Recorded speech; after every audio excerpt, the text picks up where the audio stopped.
తర్వాత కార్మిక రంగ సంస్కరణలో భాగంగా పారిశ్రామిక సంస్థలపై విధి విధానాల కూర్పు భారాన్ని తగ్గించేందుకై పరిశ్రమల చట్టం 1948లోనే 54, 55, 56, 59, 64, 65, 66 సెక్షన్లో కొన్ని నిబంధనలను ఆంధ్రప్రదేశ్ పరిశ్రమల సవరణ బిల్లు 2025 ద్వారా సవరించేందుకు కార్మిక ఫ్యాక్టరీలు, బాయిలర్లు మరియు బీమా వైద్య సేవల శాఖ చేసిన ప్రతిపాదనకు రాష్ట్ర మంత్రి మండలి ఆమోదం తెలిపిందని చెప్పేసి మనం చేస్తా ఉన్నాను.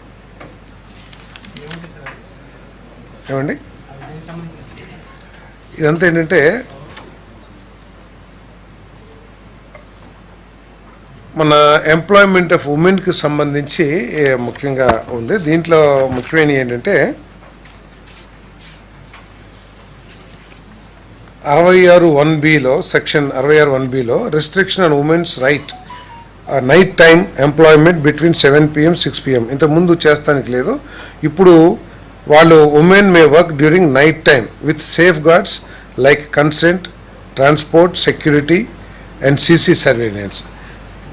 ప్రాపర్ సేఫ్ గార్డ్స్ తీసుకుని వారికి కెమెరా సర్వేలెన్స్ పెట్టి వారికి ప్రాపర్ ట్రాన్స్పోర్టు, తర్వాత అదేవిధంగా వారు పనిచేసే చుట్టుపక్కలంతా కూడా కాంతివంతమైన ప్రదేశంగా ఉండే కొన్ని నిబంధనలు ఏర్పాటు చేసి మహిళలు కూడా రాత్రిపూట పనిచేయచ్చు అని చెప్పేసి ఈ అమెండ్మెంటు చెప్తా ఉంది. అదేవిధంగా సెక్షన్ 54లో 9 hours పర్ డే మ్యాక్సిమం చేసేదైతే ఇప్పుడు అది 10 గంటలకి పెంచి పర్ డే 10 hours పెంచడం జరిగింది. సెక్షన్ 55లో ఇంతకుముందు 5 hours-కి 1 hour రెస్ట్ ఉండేది. ఇప్పుడు 6 hours-కి రెస్ట్ పీరియడ్ని మార్చారు. 6 hours-కి ఒకసారి రెస్ట్ వచ్చేట్లు. అదేవిధంగా section 56 maximum spread over 10.5 hours అయితే ఇప్పుడు ఎక్స్టెండెడ్ టు 12 hours, అంటే మొత్తం 12 hours దాకా పనిచేసే అవకాశాన్ని కల్పిస్తూ ఉంది. అదేవిధంగా ఓవర్ టైం సెక్షన్ 64 ప్రకారం ఇంతకుముందు 50 కానీ 75 గంటలు కానీ మాత్రమే ఓవర్ టైం చేస్తానికి అవకాశం ఉండేది.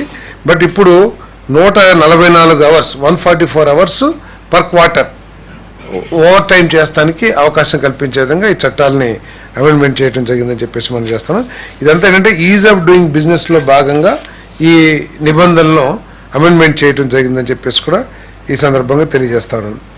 అదేవిధంగా ఇప్పుడు ఇంతకుముందు ఉమెన్ ఎంప్లాయ్మెంట్ డ్యూరింగ్ నైట్ టైంకి సంబంధించి కొన్ని నిబంధనలు ఉంటే women may work during night time with certain, ఇందాక చెప్పాను కదా, CC కెమెరా సర్వేలియన్స్, ప్రాపర్ సేఫ్టీ, తర్వాత వారికి మంచి వసతులు అవన్నీ కూడా ఉంటే పని చేయొచ్చు అని చెప్పేసి కూడా ఈరోజు ఈ చట్టం మార్చడం జరిగిందని చెప్పేసి మనం చేస్తాను. ఫ్యాక్టరీస్లో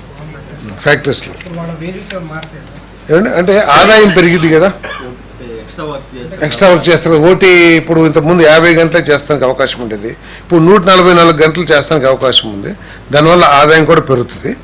అదేవిధంగా ఇది నిబంధనల మూలంగా ఏంటంటే ఉమెన్ వ్యవస్థీకృత రంగంలో కూడా, అంటే ఫార్మల్ సెక్టర్స్, ఇంతకుముందు చిన్న కుటీర పరిశ్రమలు అయితే చిన్న పరిశ్రమలు పనిచేసేవాళ్ళు, ఇప్పుడు ఎస్టాబ్లిష్డ్ ఫ్యాక్టరీస్ కానివ్వండి లేకపోతే కార్పొరేట్ సెక్టర్స్లో కూడా పనిచేయడానికి వాళ్ళకి అవకాశం లభిస్తుందని చెప్పేసి మనం చేస్తాం.